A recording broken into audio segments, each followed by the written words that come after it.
গত পর্বে আমরা দেখেছিলাম রতনদিয়ার সেই অভিশপ্ত জমিদার বাড়িতে রাত নামতেই শুরু হয়েছিল অদ্ভুত সব ঘটনা। অন্ধকারের ভিতর থেকে ভেসে আসছিল কান্নার শব্দ, আর সেই রহস্যময় ছায়া যেন কারোর অপেক্ষায় ছিল। কিন্তু সত্যিটা এখনো পুরোটা জানা যায়নি, কারণ আজকের রাতে খুলতে চলেছে আরো ভয়ঙ্কর এক রহস্যের দরজা। কে সেই অশরীরী? কেন প্রতি রাতেই জেগে ওঠে রতনদিয়ার আতঙ্ক? আর যারা সেই বাড়িতে ঢুকেছে তারা কি সত্যি ফিরে এসেছে? জানতে হলে দেখতেই হবে রতনদিয়ার ভূত দ্বিতীয় পর্ব। ভিডিওটা ভালো লাগলে অবশ্যই লাইক, কমেন্ট আর সাবস্ক্রাইব করে পাশে থাকো ভৌতিক রহস্য চ্যানেলের সঙ্গে। রতনদিয়ার ভয়ের আসল রহস্য এখনো বাকি, কারণ সবচেয়ে ভয়ঙ্কর সত্যি প্রকাশ পাবে শেষ পর্বে। শেষ পর্ব খুব তাড়াতাড়ি আসছে, তাহলে চলো আজকের এই দ্বিতীয় পর্ব আমরা শুরু করি। দ্বিতীয় পর্ব শুরু করার আগে আমরা প্রথম পর্বের কিছু অংশ শুনে নেব। ওদের মধ্যে যারা অনুভূত তারা গেল সবচেয়ে চোটে। অনুভূত কি বুঝতে পারলে? একটু ভাবলেই বুঝতে পারবে। অনুভূত অর্থাৎ ছোট ভূত। অনু মানে ছোট, কেউ কেউ অবশ্য উপভূত বলেন ওদের। আমরা এই পর্যন্তই প্রথম পর্বে শুনেছিলাম, এরপর থেকে দ্বিতীয় পর্ব শুনব। রাত্রি তখন 1টা হয়ে গেছে, অথচ একটা মানুষও হাতের কাছে পাওয়া যাচ্ছে না। এটা তাদের কাছে খুব দুঃখের ব্যাপার বলে মনে হয়। তারা মনের দুঃখে রাস্তার উপর নর্দমা থেকে গাদা গাদা কাদা নিয়ে এসে ছুঁড়তে লাগলো। এদিক ওদিকে, এর বাড়ি তার বাড়ি। লোকেরা ভয়ে দরজা জানালা বন্ধ করে রইল। ভূতেরা দারুণ চিৎকার করে গান গাইতে লাগলো। একবার বেরিয়ে আয় না বাবুরা, তোদের খাই। বিবিরা আয় না বাইরে, আমরা তোদের খাই।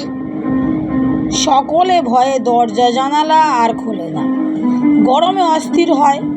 ছোটরা ভয় পেয়ে কেঁদে ওঠে। আর তাই শুনে ভূতেদের বাঁদরামি আরও বাড়তে থাকে। কিন্তু ওদের তাতে সুখ নেই। মানুষদের ধরে নানা রকম বীভৎস কাণ্ড কারখানা না করলে অনুভূত মানে ছোট ভূতেদের ফুর্তি ঠিক জমে না। তারা আস্ত মানুষ হাতে না পেয়ে বড়ই কষ্টে ছিল। এমন সময় রাতের ট্রেনটা কালুখালী স্টেশনে এসে থামলো, আর জনাবারো লোক ট্রেন থেকে নেমে যে যার বাড়ির দিকে চলল। ভূতের দল লক্ষ্য করলো ওদের মধ্যে সকলেই চেনালো। অনেকেই ভূতেদের, কেউ কাকু, কেউ পিসে মশাই। ওদের ভয় দেখিয়েও তো সুখ নেই। একজন অপরিচিত লোক পেলে তাদের ভয় দেখাতে ভালো লাগে। এমন সময় দেখা গেল শ্রীকান্ত চাটুর্যের হাতে সুটকেস। কখনো কাঁধে তুলে নিচ্ছে, কখনো অন্য হাতে টর্চ জেলে দিব্যি হনহনিয়ে আসছে। হঠাৎ দেখা গেল শ্রীকান্ত চাটুর্যের হাতের টর্চটা তিরিং করে লাফিয়ে উঠল অন্তত 10 মিটার। আবার টর্চটা বাঁই করে বেঁকে গিয়ে রাস্তার ধারের একটা তাল গাছে ক্রমাগত পাক খেতে লাগলো। এই অসম্ভব কাণ্ড এত অকস্মাৎ ঘটে গেল যে শ্রীকান্ত প্রথমে হতভম্ব হয়ে গেল। তারপর মনটাকে একটু সুস্থির করার চেষ্টা করল। মনে মনে ভাবল, এর নিশ্চয়ই একটা সঙ্গত কারণ আছে। জগতে তো অসম্ভব কত কাণ্ডই ঘটে, কিন্তু সেগুলোর কোনো না কোনো ব্যাখ্যা আছে, বিজ্ঞানিক ব্যাখ্যা। যেখানে চট করে বৈজ্ঞানিক ব্যাখ্যা পাওয়া যায় না, সেখানে আরও ভালো করে দেখতে হয়। অলৌকিক বলে তো কিছুই হয় না, যা হয় আপাত দৃষ্টিতে যতই আজগুবি এবং অস্বাভাবিক মনে হোক না কেন, কোনোটাই অলৌকিক নয়। ভাবতে ভাবতে টর্চটা উঠে গেল তাল গাছটার মাথায়। সেখানে কিছুক্ষণ ঘুরপাক খেয়ে শোঁ করে নিচে নেমে এসে রাস্তার উপর ধেই ধেই নাচতে লাগলো। না, এর তো কোনো মাথা মুন্ডু বোঝা যাচ্ছে না। শ্রীকান্ত চ্যাটার্জির মনটা দুর্বল হতে শুরু করেছে। হঠাৎ তার কানের কাছে স্পষ্ট একটা খোনা খোনা কণ্ঠস্বর শুনতে পেল। ওরে শ্রীকান্ত, এইভাবে কত অন্ধকারে সে কে কবে জমাট কালোর রাজ্যে আমরা তুলে নেব তোর গায়ের চামড়া। তারপর খিখি করা হাসি। সে হাসি শুনলে হৃৎপিণ্ডের ক্রিয়া প্রায় বন্ধ হয়ে যাবার জোগাড়। শ্রীকান্ত কিন্তু সামলে নিল, কিন্তু তারপর ফের শুরু হলো আর এক বিচ্ছিরি করাতচেরা কণ্ঠে গান। শ্বশুর বাড়িতে তুই এসেছিস রে চ্যাটার্জি শ্রীকান্ত, জামাইয়া ধরে রাখব তোকে একখান গান গান তো। শ্রীকান্ত নিজেও মাঝে মাঝে কবিতা লেখে। সে দেখলো একবার বললে তুই এসেছিস, আবার বললেন গান তো। এর সংশোধন দরকার। শ্রীকান্ত নিজে এই অদ্ভুত অবস্থাতেও মাথা ঠান্ডা রেখে গাইল। ওরে তোরা সব অশিক্ষিত, নেই তোদের শিক্ষা, গান বানানো নয় কো সোজা, নিতে হবে যে রে দীক্ষা। এর কোনো প্রতিক্রিয়া নেই। খানিকক্ষণ সব চুপ। এদিকে ঝিঝির দল ডাকছে, দূরে ব্যাঙেরাও ঘ্যাঁ ঘ্যাঁ করছে, পেঁচারাও সুযোগ বুঝে বেশ মজাসে গান গাইছে। সে কি গান! কানের পোকারাও পর্যন্ত কান থেকে বেরিয়ে এসে কাঁধের ওপর বসে নাচতে শুরু করেছে। এ তো এক মহা মুশকিল হল। শ্রীকান্ত কিন্তু ভয় পেল না। সে দৃঢ়ভাবে নিজের মনকে শক্ত করে রাখল। কিন্তু একটু পরেই ভূতেদের দল ওর হাত থেকে ছোট সুটকেসটা নিয়ে তার ডালাটা খুলে ফেলল। অন্ধকারেও শ্রীকান্ত বুঝতে পারল সুটকেস খুলে তছনছ করছে কারা। সে এও বুঝতে পারল তার শ্বশুর বাড়ির জন্য অনেক কষ্টে সংগ্রহ করা বিখ্যাত এক মিষ্টিওয়ালার কাছ থেকে আনা কড়া পাকের সন্দেশগুলো চারদিকে ছড়িয়ে পড়ল। তার জামা টামা, টুথব্রাশ, দাড়ি কামানোর সরঞ্জাম, তোয়ালে এবং সব ছত্রাখান হয়ে গেল। শ্রীকান্ত ভাবল এমন তো হওয়ার কথা নয়। সে নিশ্চয়ই স্বপ্ন দেখছে। স্বপ্নে তো কত রকম পিতঘুটের জিনিস দেখা যায়। এ বোধ হয় সেই রকম একটা কিছু হবে, কিন্তু সবটা স্বপ্ন নয়। সে বেশ বুঝতে পারল কিছু একটা ব্যাপার ঘটছে যা স্বাভাবিক নয়। এরপরে চারিদিকে কচমচ খচমচ আওয়াজ হতে লাগলো। সর্বনাশ! মনে হলো যেন কড়া পাকের সন্দেশগুলো কেউ কচর মচর করে খাচ্ছে।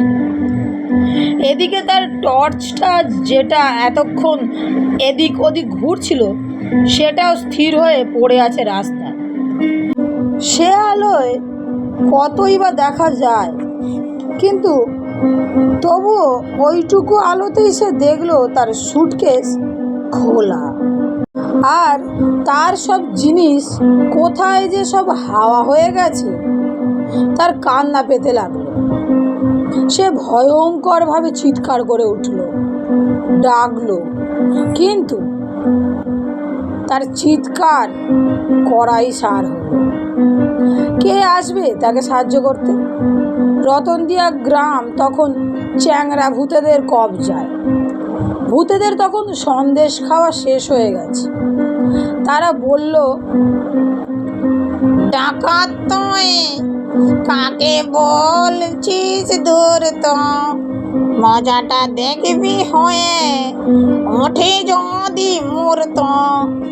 এলি কোথা থেকে, কোন দেশ থেকে, কোন দেশ থেকে, খুশি হন মোরা তোর আনা কড়া পাক সন্দেশে।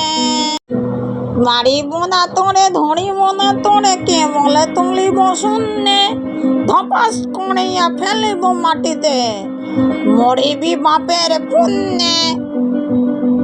ওরে বাবা, এ যে সত্যি, তাকে কারা যেন ধরে শূন্যে লোফালোফি ফেলতে লাগলো।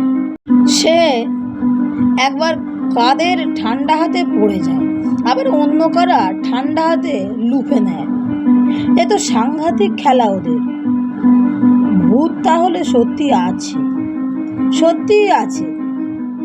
সে ভয়ে চিৎকার করতে লাগলো আর বলতে লাগলো, বাঁচাও বাঁচাও, ওরে বাবা রে, মরে গেলাম রে, মেরে ফেলো রে, বাঁচাও বাঁচাও।